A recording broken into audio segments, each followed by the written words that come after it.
నమస్కారం. జై కిసాన్ న్యూస్ భూసార పరీక్షలు కార్యక్రమానికి స్వాగతం.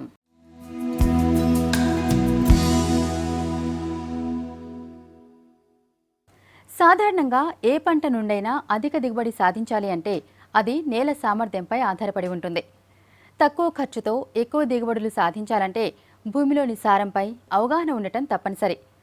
పంట భూముల సమస్యలపై, భూసారంపై సరైన అవగాహన ఉండాలే కానీ ఎరువులపై వృధా ఖర్చును తగ్గించి సరైన వ్యవసాయ పద్ధతులు పాటిస్తూ అధిక దిగుబడులను, తద్వారా అధిక లాభాలను సాధించవచ్చు.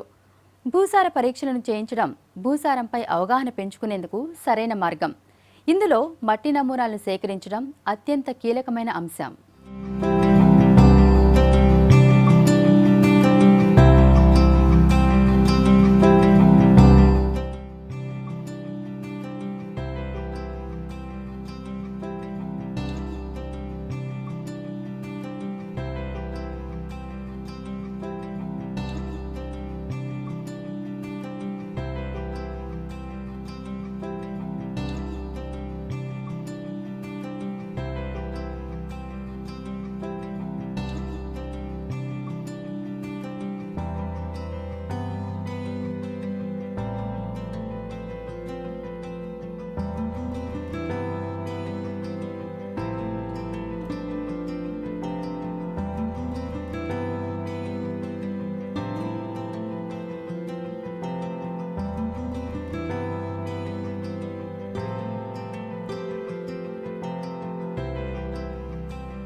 వ్యవసాయ విషయంలో మట్టి నమూనా సేకరించడం అనేది అత్యంత కీలకమైన విషయం. మట్టి నమూనాలు సేకరించడానికి రైతులు తమ పొలంలో పంటలు లేకుండా ఖాళీగా ఉండే సమయాలని ఎంచుకోవాలి. సాధారణంగా ఒకే పంట పండించే రైతులు ఫిబ్రవరి నుండి మే నెల మధ్యలో నమూనాలను సేకరించవచ్చు. అదే 2 పంటలు సాగు చేసే రైతులు నమూనా సేకరించడానికి ఏప్రిల్ మే నెలలో అవకాశంగా ఉంటాయి. నమూనా సరైనది కాకుంటే వాటిపైన వచ్చే సిఫారసులు కూడా సరిగ్గా రావు. కనుక నమూనాలను అత్యంత జాగ్రత్తగా సేకరించాలి.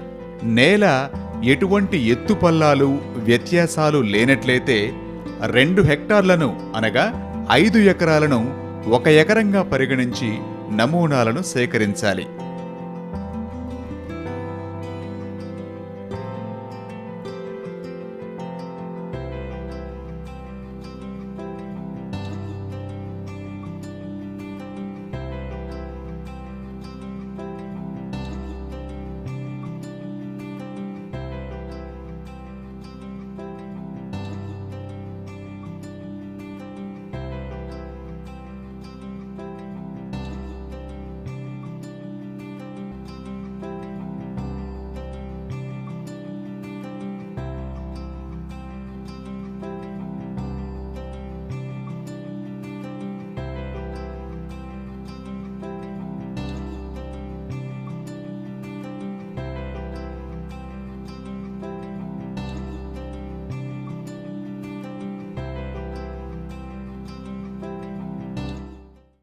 వ్యత్యాసాలుగా ఉండి ఎటువంటి ఎత్తుపల్లాలు, సారంలో తేడాలు లేకుండా ఉన్నట్లయితే ప్రతి 5 ఎకరాలకు 1 నమూనాను సేకరించవచ్చు. అదే భూమిలో కనుక తేడాలు ఉన్నట్లయితే రకరకాల ప్రాంతాల్లో రకరకాల నమూనాలను తీసుకోవాల్సి ఉంటుంది. అలాగే మనము పశువుల ఎరువులు నిల్వ చేసుకునే ప్రదేశాల్లో కూడా నమూనాను సేకరించకూడదు. ఏదైనా అవసరాన్ని బట్టి పంట ఉన్న సమయంలో తీసుకోవాల్సి వస్తే వరుసల మధ్యలో నమూనాను తీసుకోవాలి.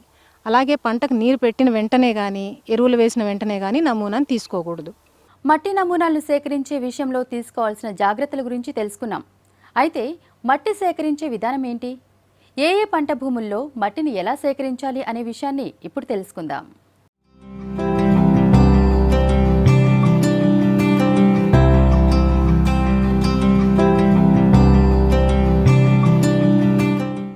ఒక యూనిట్ విస్తీర్ణం నుండి అనగా 5 ఎకరాల నుండి నమూనా సేకరణ చేయడానికి పొలంలో అన్ని భాగాలు వచ్చేటట్లుగా 10 నుంచి 15 నమూనాలను సేకరించాలి. దీని కొరకు నేల పై భాగంలో చెత్తను తొలగించి నాగలిసాలు లోతున అంటే 6 అంగుళాలు లేదా 15 సెంటీమీటర్లు వి ఆకారపు గుంటను పలుగు ఉపయోగించి తీసుకోవాలి.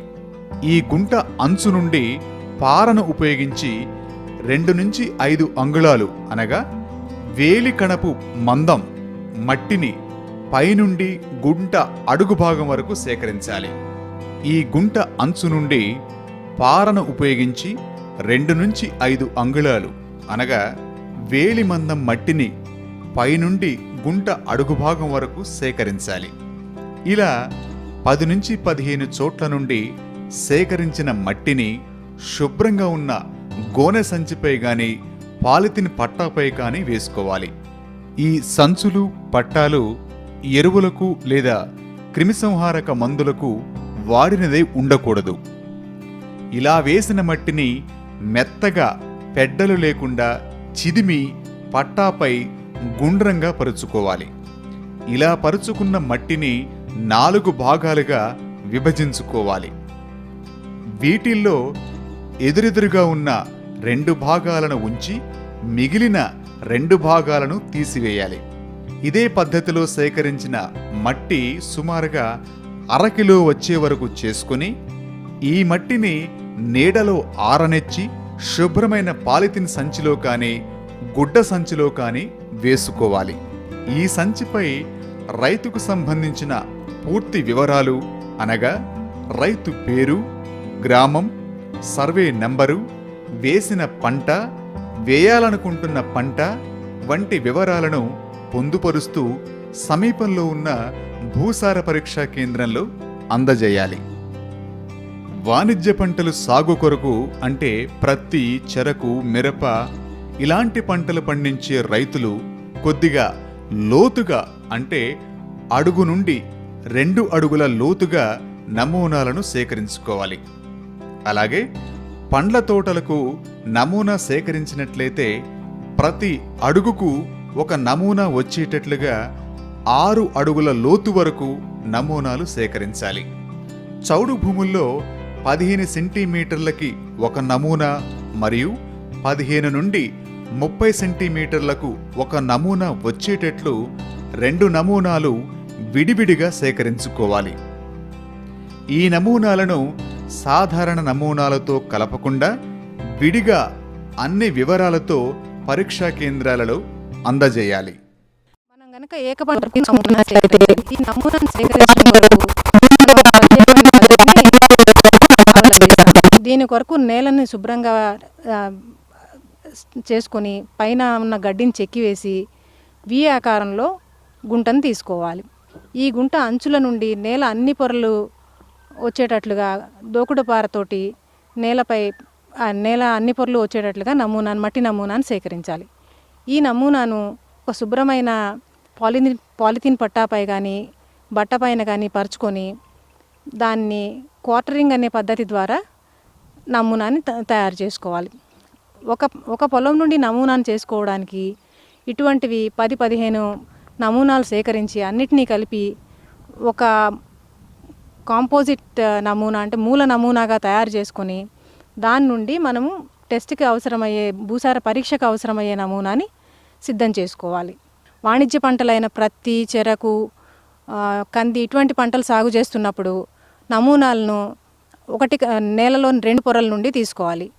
అలాగే మనం గనక పండ్ల తోటలను సాగు చేస్తున్న రైతుల నుండి నమూనాలు సేకరిస్తున్నప్పుడు మీటర్ లోతులో నమూనాలు వచ్చేటట్లుగా ప్రతి అడుగుకు ఒక నమూనా వచ్చేటట్టుగా మీటర్ లోతు భూమి నుండి నమూనాలు సేకరించాలి. భూసార పరీక్షలకు మట్టి సేకరించే విధానాన్ని చూసాం. అయితే ఈ భూసార పరీక్ష కేంద్రాలు మన రాష్ట్రంలో ఎన్ని ఉన్నాయి? పరీక్షా ఫలితాలను రైతు ఏ విధంగా పొందవచ్చు అనే విషయాలను ఇప్పుడు తెలుసుకుందాం.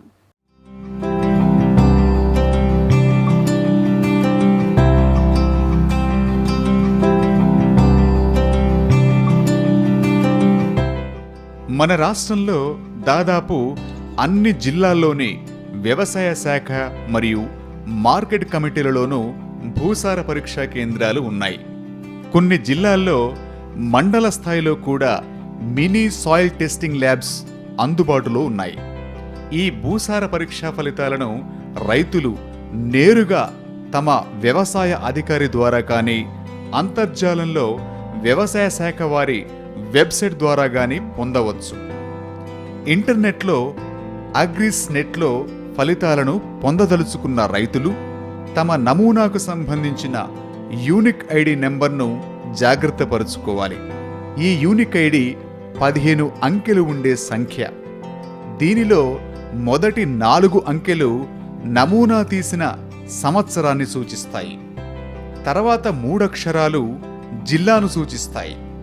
ఈ యూనిక్ ఐడి ద్వారా రైతు ఎక్కడ నుండైనా తమ భూమికి సంబంధించిన పరీక్షా ఫలితాలను సాయిల్ హెల్త్ కార్డు రూపంలో పొందవచ్చు. భూసార పరీక్షా ఫలితాలు వ్యవసాయ అధికారి ద్వారా గాని ఇంటర్నెట్ ద్వారా గాని పొందినటువంటి రైతులు దానిని సరిగా అర్థం చేసుకోవడానికి, తదనుగుణంగా సిఫారసులు పాటించడానికి అవగాహన పెంచుకోవాలి.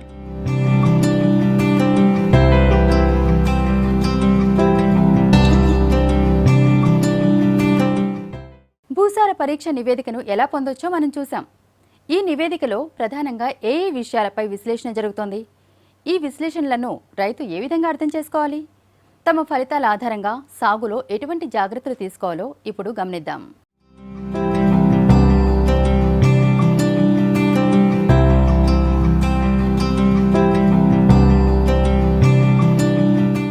ముందుగా నేల రంగు, స్వభావ విశ్లేషణల గురించి తెలుసుకుందాం. సాధారణంగా నేలలు ఎరుపు, నలుపు మరియు మధ్య రకంగాను ఉంటాయి.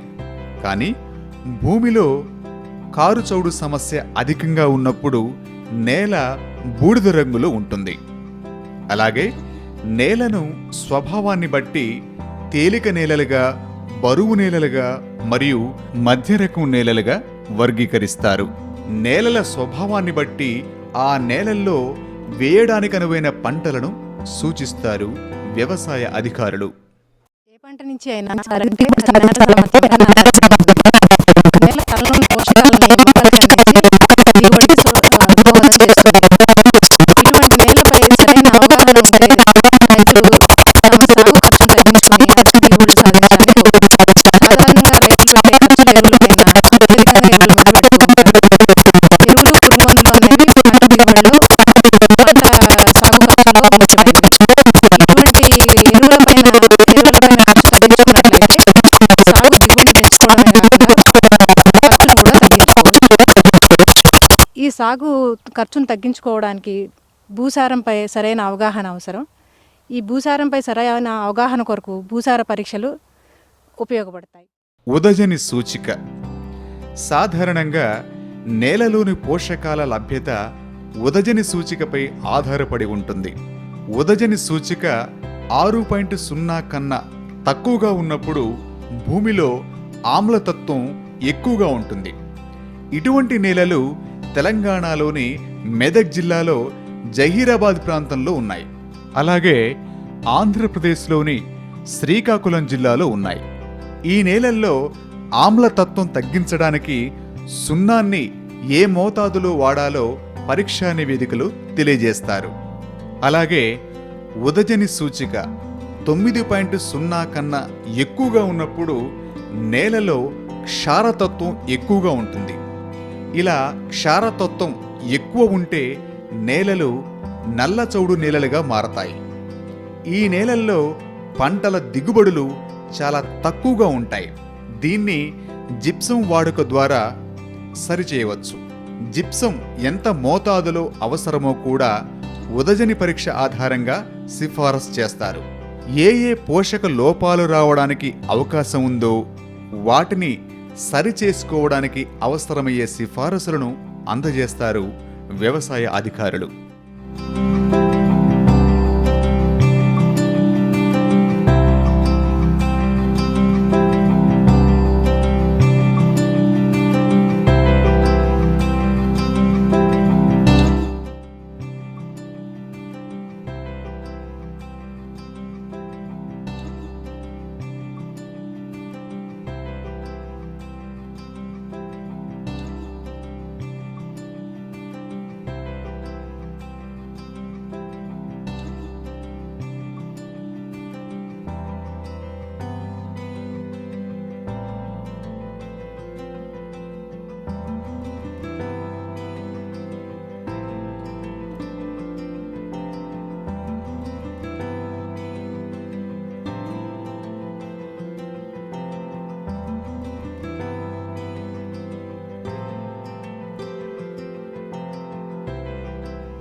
లవణ సూచిక.